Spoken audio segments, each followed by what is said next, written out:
dream about the race. The testing, the qualifying, it's a part of the race, but the most important is obviously to be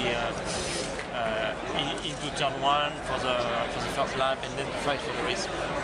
Why is this idea to do the 500? Well, you know, it's something I always thought about, but I asked actually in '91 to my team manager, who was Cesare Fiorio, when I was driving for Ferrari.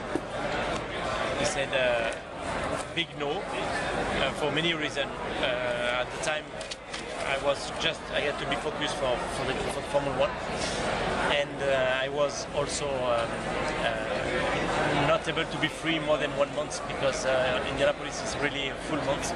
So from this day I always thought about Indianapolis, but I never imagined to have the opportunity after Formula 1 to be at the start of the race. Could you tell us a little bit about drive on a speedway? It's really different that you... Eddie! Sorry. Good, and you? I wanted to come and see you, but I felt so bad in the month that I could not do it. Thank you. Are you You good? know, my Very coach, fit. thank you. My co-chief was on your car when you won. Owen, Owen. do you understand what he says? Yes. It's very particular English. Yeah, I know, but he's really calm and Yes, it's very nice to see you. thank you. Hope you have a good race. Yeah. You will. Sorry. Thank you, Eddie. We raced in the same team. He was Yeah, fast yeah, at 2 yeah. and I wasn't. Yeah, that's a long time ago. Okay. So, c'était quoi là? Non, le pilotage sur Oval. The way to drive on the oval obviously is extremely different than what I used to do, and nobody can understand. When I say nobody, I'm talking about my friends, drivers, who before to be here, they always say, you sure you want to do it? It's not good, it's blah blah, it's blah blah. I feel a lot of fun and a lot of difficult situation to be at the maximum of the car, because the way the car is set is not a problem in the corner. In the corner is where you feel more comfortable, because it's what the driver used to do, control what the car is doing in the corner. But it's all the side of the setup who makes you in trouble, which is the corner weight of the car,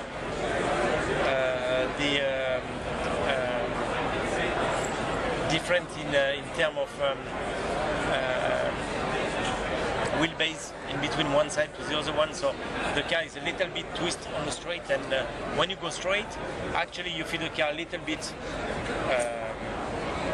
like a crab, you know, going like that. So that usually, when you feel the car doing that, you need to make a car control, and you cannot do it because you're on the straight. So you don't know what really is happening, you know. And when you're in a corner, the car is almost straight. There is a lot of G-force, not easy. And then the pit entry, the first time you touch the brakes, then the car is moving a lot because you have cold brakes, and on the meantime the car is pulling on one side, you know, so you need to be very, very gentle with the pressure on the pedal, not to overstress the car, you know, and all these little things makes the life not easy. The secret to be fast, somebody tell us that you don't have to move a lot to win. No, well, the secret is to make the car turn shortly, to have the position of the front wheel straight as quick as possible, because the brakes you have into the corner is coming from the wind, I mean from the drag. So if you stay for a long time with a steer, then you slow down the car too much.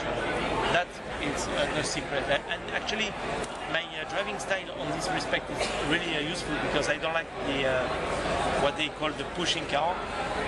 I don't like the understeer. So I have a very good turning, and the car is almost in a straight at the apex, and that's helped me a lot for the speed, the cornering speed. How does the experience here on this track compare to the simulator that you did? So the simulator was extremely useful in terms of rhythmic, you know, in between 1, 2, then the straight, the bumps, everything is so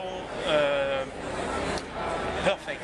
You know, you can change the setup. And actually, I start the first day with the setup of the simulator. But the big difference is you don't feel the speed on the simulator. You feel the sequence, you know, of 1, 2, then 3, 4, but you don't feel this speed. The first lap I did, I was really shocked because you say never stop, you know, it's just pushing, and you need to keep the throttle down, and then there is a corners, and you never brake. So. Have you done any full tank runs here? Yeah, I did everything. We work a lot at the beginning of the days to set the engine because we are struggling with the engine. Our engine performance is not just the problem. It's the way when we shift, the gears go in. We lose too much speed in between one gear to the other one. So It's too long? Yeah, I mean the cut is too long.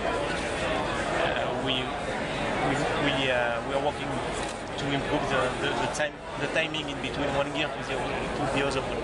But that is a part of the problem. So it's not a Lotus problem, that's just the ratios that have been chosen for you maybe? Or? No, the ratio it's based on what the engine people want. But the shifting is based off the control in between the gearbox and the engine, you know, and that is it's a mapping problem, and it's on the mapping we have to work very hard as well. You know, it's not only the top numbers we can see on the dyno. You will have a different engine for the race? Yeah, now I have a different engine. What is the difference? I don't know what is inside, but definitely it's 4 miles for sure. Because with Simona we were almost all the week doing the same speed, and she went something like 4 miles faster. And she had the new engine for qualifying. Okay. And I keep the same one for the race because anyway it was only one ready. John, all these years away from racing, what made you want to come back and come to this race, to the Indy 500? You know, sometimes to my friends I say it's a middle life crisis. So you change wife or you do something, you know. And in my case, I decided to come back to do something big because I have a passion inside of me for motorsport to never stop. You know, when I decide when I stopped Formula 1, it was not a decision I did because I say okay, it's enough. It's time to stop. It was a consequence of not finding a good place in a good team, and because I was doing 201 Grand Prix, I said okay, I quit. But I didn't like it, so I stopped. Then I did immediately the DTM with Mercedes, who was it was successful, but on the meantime, a great series, very American way, you know, open for the public, good show, really nice. But I was missing something, you know. I was probably missing the speed. I was missing the top level drivers like I can find here. But I never planned to be here. And then when I joined Lotus, they asked me if I wanted to do a race in America, and they said Indianapolis, and they say yeah, why not? And everything started like that. So, even when you were in Formula 1, did you have a wish to race in the Indy 500 at all? Yeah, once when I was driving for Ferrari, that was in '91. Alfa Romeo was doing something in America, and I asked if it was possible to be here, and they say no, impossible. So I said okay. So what's it like like being the oldest guy in the field? You're getting advice from people old enough to be your kids. Yeah, exactly. I have advice from young drivers, but I have also advice from drivers like the top drivers here who had win. Before I was talking with Eddie Cheever, the crew chief I have on my car was his crew chief when he won the 500. You know, so What's his name? Owen. So you know, I'm listening everybody to take the best as possible out of it, but I need now to be at the start of the race and to have my own experience.